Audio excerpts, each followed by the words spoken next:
Year Zero is a book that I think has a very dark side as well as a brighter side. And I've tried to give a balance of both. It was one of perhaps the most catastrophic war that humans have ever fought.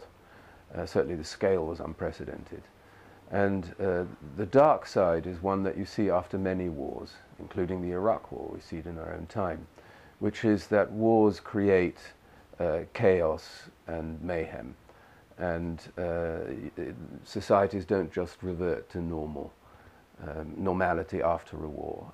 Millions of people get displaced, economies are destroyed, feelings of revenge are omnipresent, and so on. So to get a certain kind of order back into society is always a very difficult and painful process after any war, and this was particularly true after World War II. So I paid a lot of attention to such, I'm afraid, basic human impulses as revenge. But the brighter side is that out of great destruction, creation also emerges, and people were very keen to build a better world with more equality, more freedom, and so on. So all that, the cruelty and the horror of the war also gave the impulse to the best aspects of human nature. So you see a bit of both, and it shaped the world that people of my generation, I was born 6 years after the war, grew up in.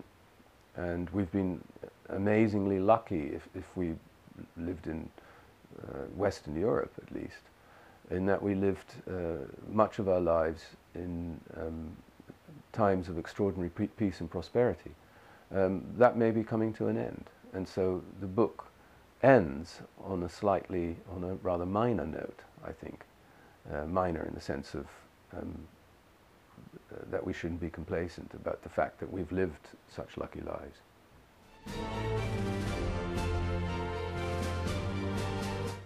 No, I found it liberating because it gives it a framework. And so much happened in those roughly 6 months after the end of the war, which was May in Europe and August in Asia.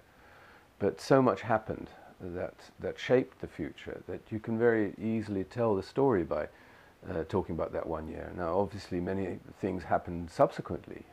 The Cold War became worse. You had the Marshall Plan and all those things, but everything, the basis for all that was already entirely visible in that 1 year.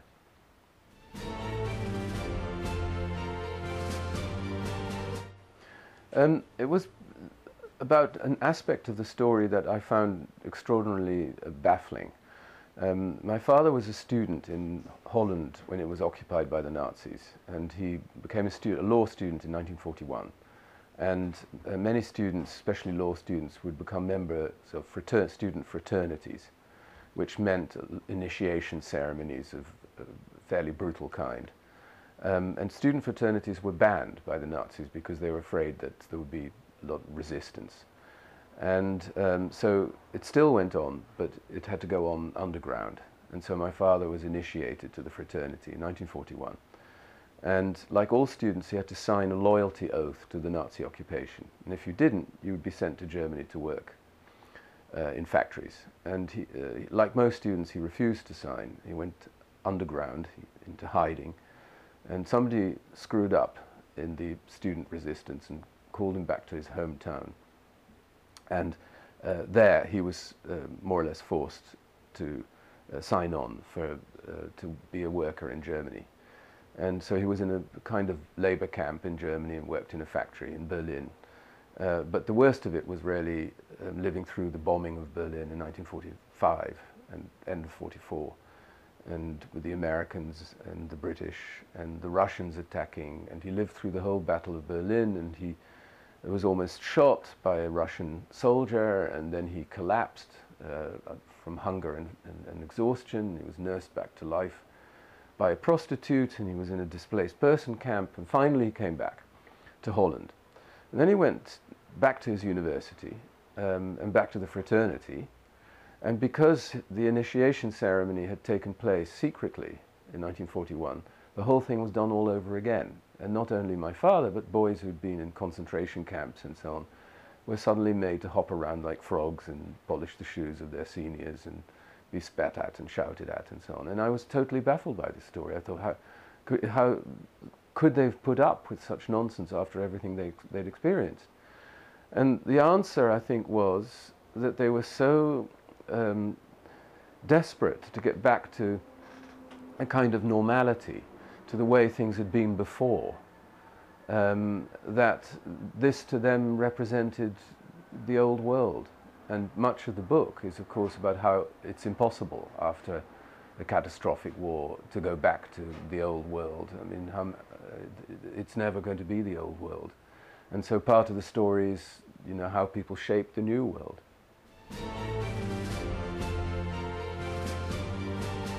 I suppose I sort of knew but hadn't quite realized the extent of the extraordinary brutality of life after a war, the civil wars, the revenge, the ethnic cleansing and all those things. I mean, it was an extremely brutal year. That was one surprise, quite how nasty it was and how nasty the consequences of all wars are. And I suppose also, and again, these things one knows, but you think them through more perhaps when you go into them more deeply, is how even efforts to create a new world in which such terrible things can never happen invariably lead to other unintended consequences, some of them good, many of them bad. And when I say at the end that I'm skeptical about learning from history, that's really what I mean. I mean, the fact that we know how capable human beings are of doing monstrous things to other human beings, it'll happen over and over again. And you can say we have to learn from history, and it's true that we don't understand ourselves and our own times. If we don't know history, you can very easily learn the wrong lessons from history, which is also a phenomenon that recurs all the time.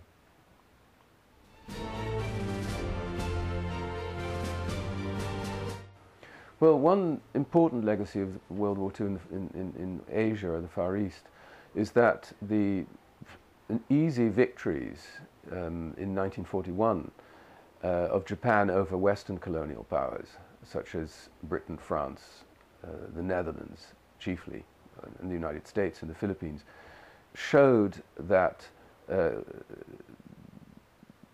omnipotence of Western imperialism was severely dented, and Asians no longer felt that the West had a natural right or even really the power to continue it for much longer. So the Japanese the Japanese War really did contribute to the end of colonialism in Asia. So that was perhaps the main consequence. In many other respects, comparing or at least writing about Asia as well as Europe showed that even though the histories in various countries are not the same, the problems very often were. And it wasn't so different. The situation under Allied occupation in Japan was not so different from that of the Allied occupation of Germany. The problems of civil war and so on, the struggles between the communists and the non-communists were very similar, whether it's Indochina or Indonesia or Italy or Greece. And so I found it important to make that point because people so often assume, you know, Asians, totally different culture, they look different and so on, everything must be utterly different there. Of course it's not. I mean, they were facing the same problems that we were.